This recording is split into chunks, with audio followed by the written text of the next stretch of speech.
How's it going, my trim people? DrSlaking, the Slacking Doctor, back on Pokemon Showdown, as you can see, and back here on the UCC channel for the replay of week 2 for me, week whatever it is for the UCC, I have no idea because I joined late. Don't know what week it is, but we're up against Flo and the alcoholic Alomamola, Hula. And they're not the only alcoholics around, apparently, but that's who we're up against. And this is going to be, like all the others, post-commentary battle.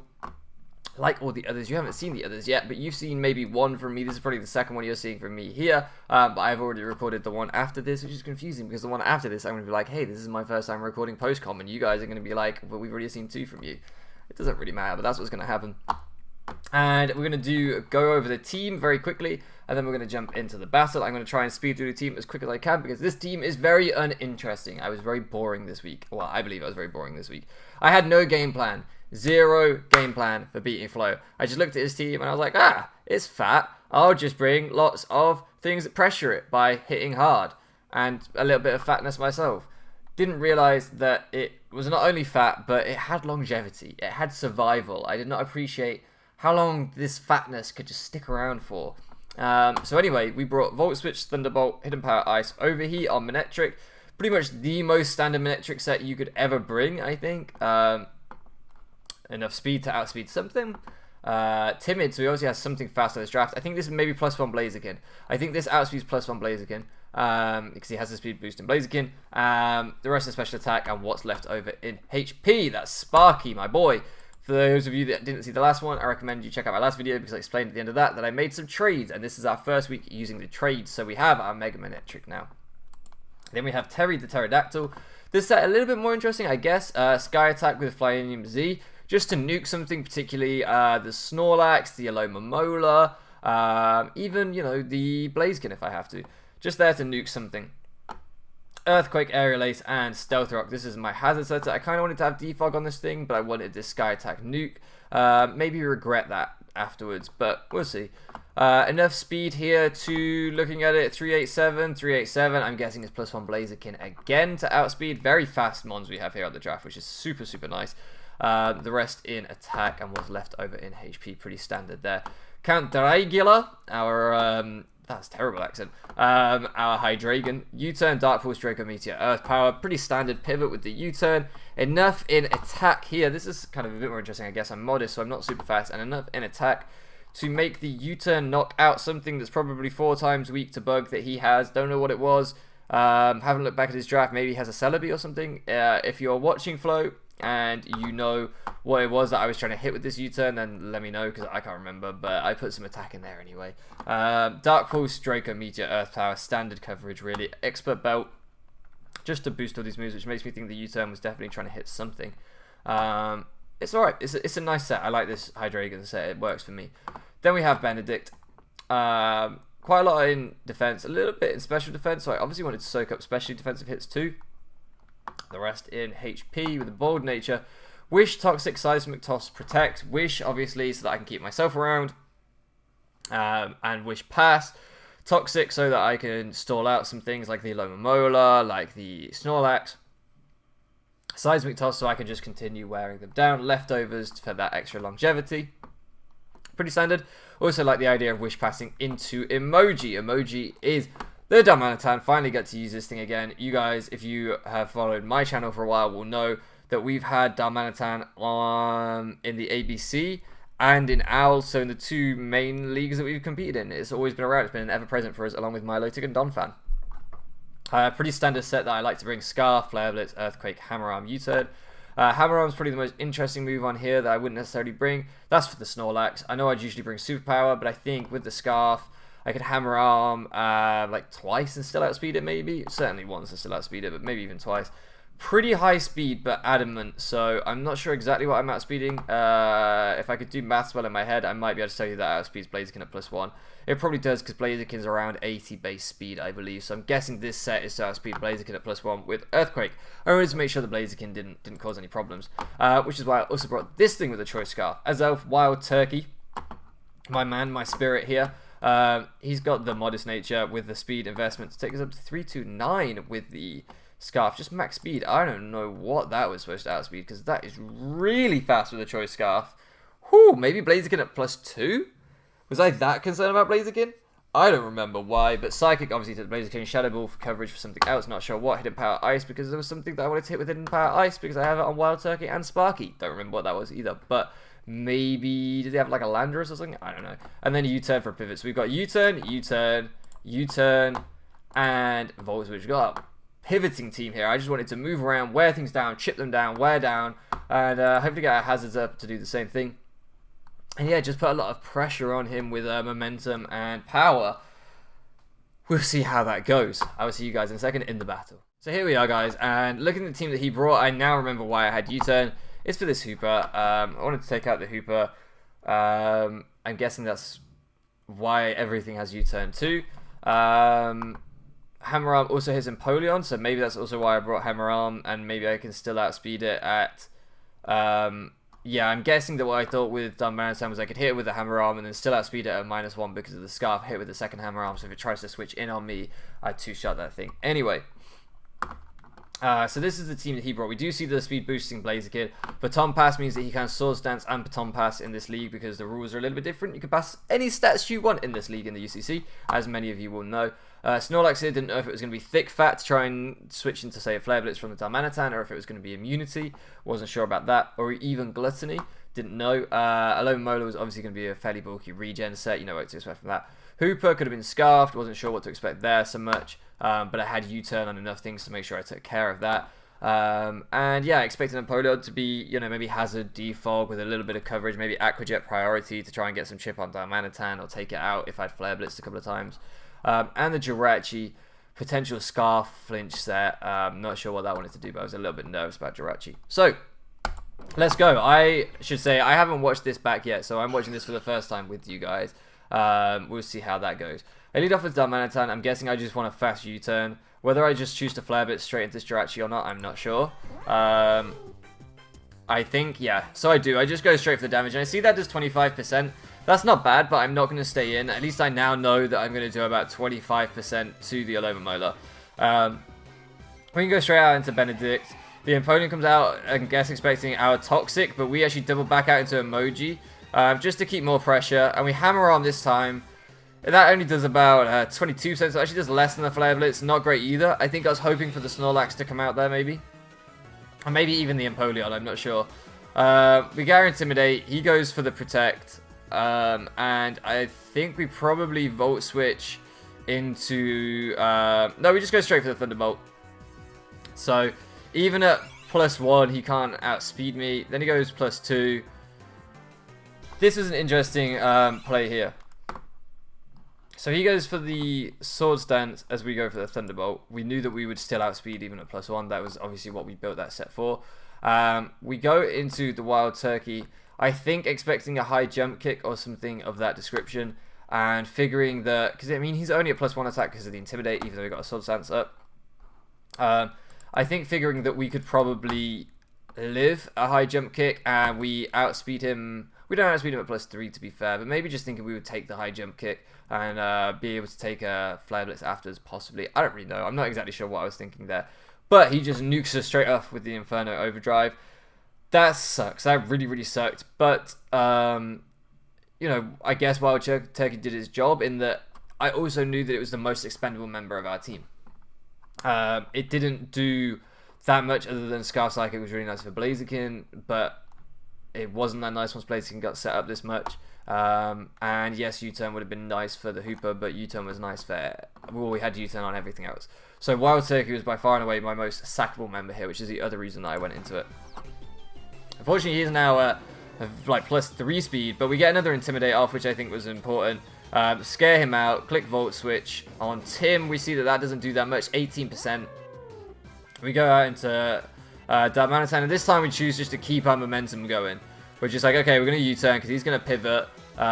Keep our momentum going. I don't know if we click Thunderbolt here, and we bring this thing down, and then we Volt Switch on it again, thinking, okay, we'll keep the pressure. And here it is revealed that Tim the Snorlax is a Gluttony set, and he pops the Figgy Berry, gets straight back up, and this became a feature of the battle. This became a problem.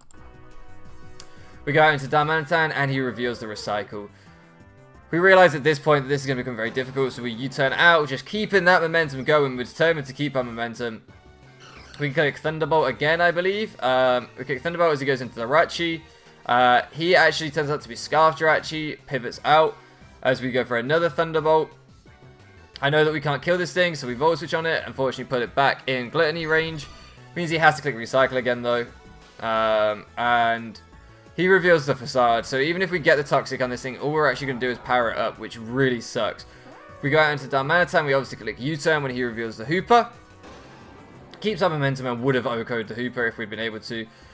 Gives us Sparky again. We get to click Thunderbolt again. And we're just slowly just wearing things down but not breaking anything.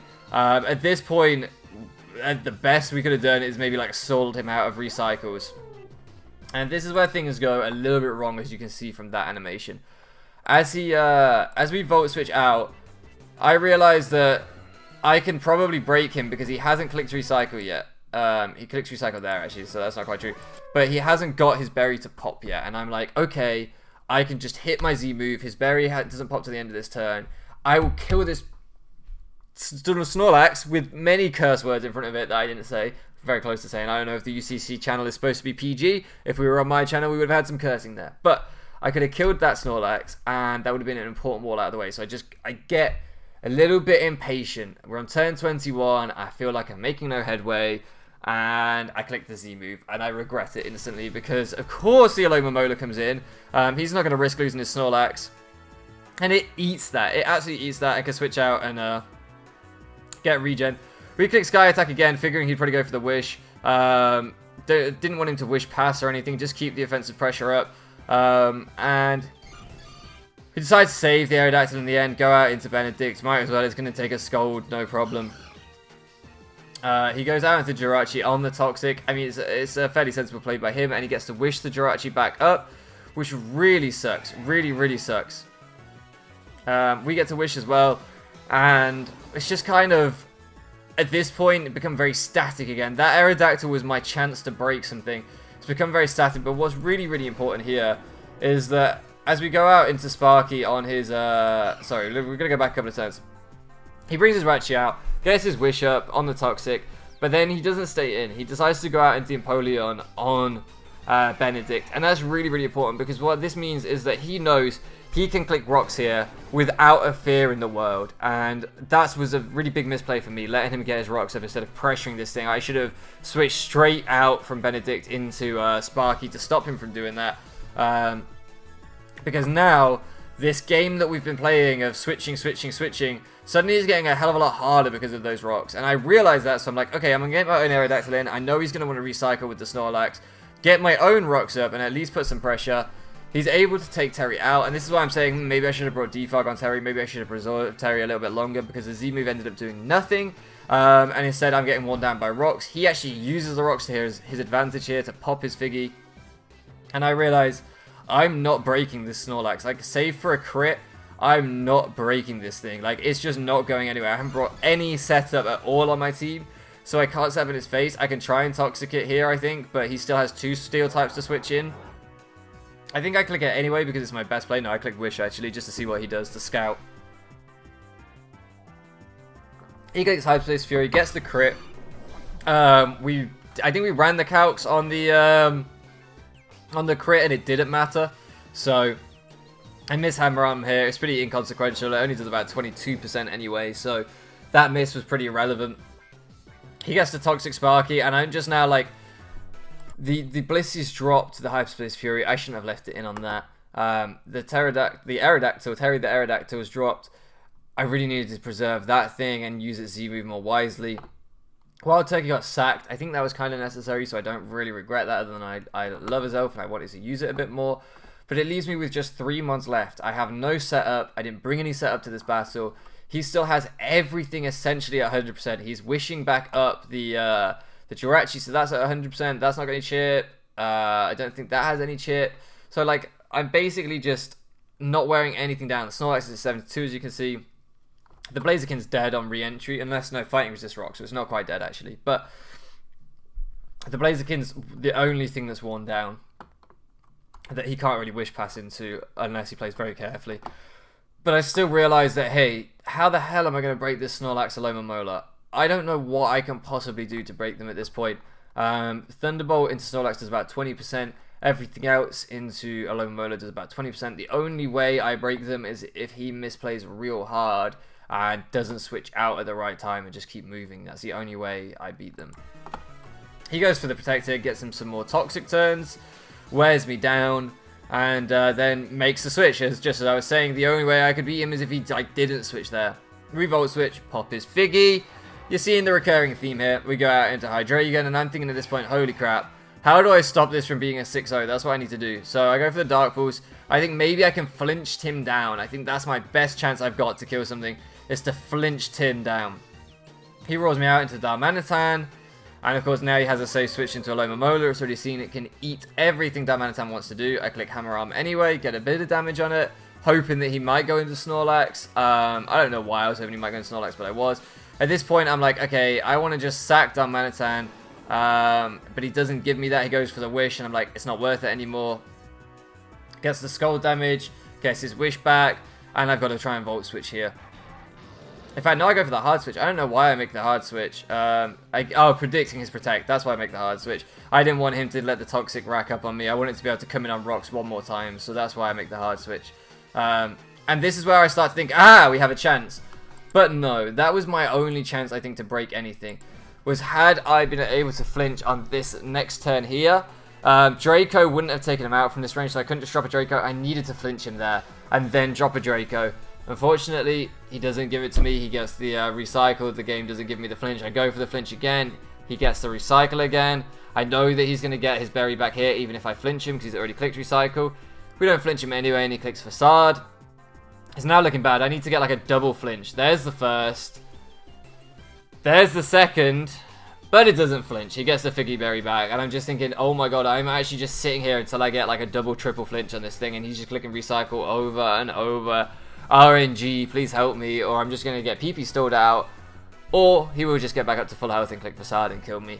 And it was just this thing of like, I just needed luck, but not luck that would have been fair. I needed luck that would have been completely unfair. Like, it was not in my favor. I was not expecting it. Like, I was hoping against hope. It was me trying to hax him out at this point. And you know when you're at the point in the battle where you're like, okay, give me some crazy RNG and let me hax him out, that you've not done well.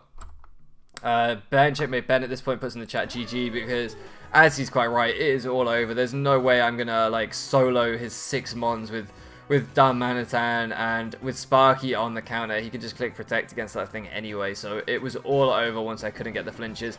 Even if I had got the flinches, I don't see there being any way that I could have won it, but I would at least have reserved some differential.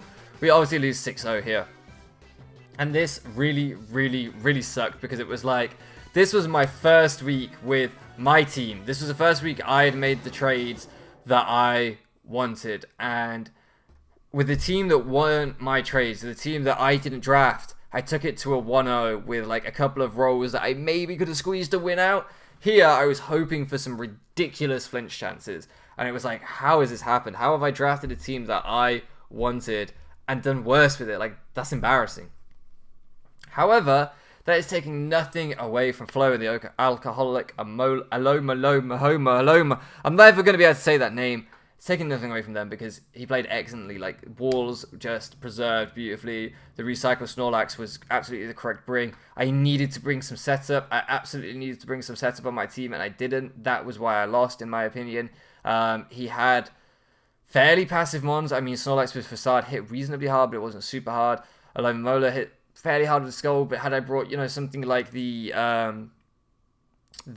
Pharaoh, for example, I could have sat in against both of those, and I could have clicked Leech Seed, and they would have just got worn down eventually, and I wouldn't have taken any damage from them. And, or something like that. Had I brought setup on, I don't know, Venomoth, Quiverdance, I maybe could have broken some things. Had I Quiverdance baton passed into Sparky, something like that maybe would have set me going.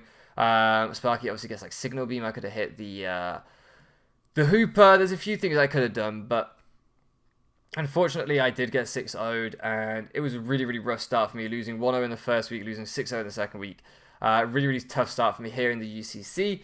Having said that, I really enjoyed this battle. It taught me a lot about the mistakes that I make, because this is not the first time. If you guys have come over from my channel and you remember my battle against Young Metro, where he had Arcanine, Manaphy, and Tangrowth. It wasn't quite as bulky as this, but I had real trouble breaking that because I didn't bring setup again. So, you know, the more I do this, I repeat my mistakes, but I'm learning from them. I'm thinking, okay, next time I face a bulky team, I need to bring some setup. I need to do something different, because just trying to wear them down with lots of momentum isn't going to work for me.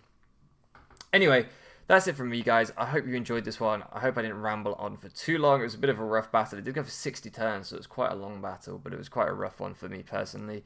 I will be back with a battle against my man Sean and the Swindon Swifts very soon. I've already recorded the commentary for that one. If you enjoyed this video, let me know down below. If there's things that I can improve on in my post-com, please let me know. If I talk too fast, if I talk too slow, if I pause it too much, if I ramble like this, let me know what I'm doing wrong down in the comments, and I'll try and improve. That's what I want to do. I want to give you guys the best content I possibly can. And with all that being said, thank you so much for loafing around with me, and I'll catch you again next time.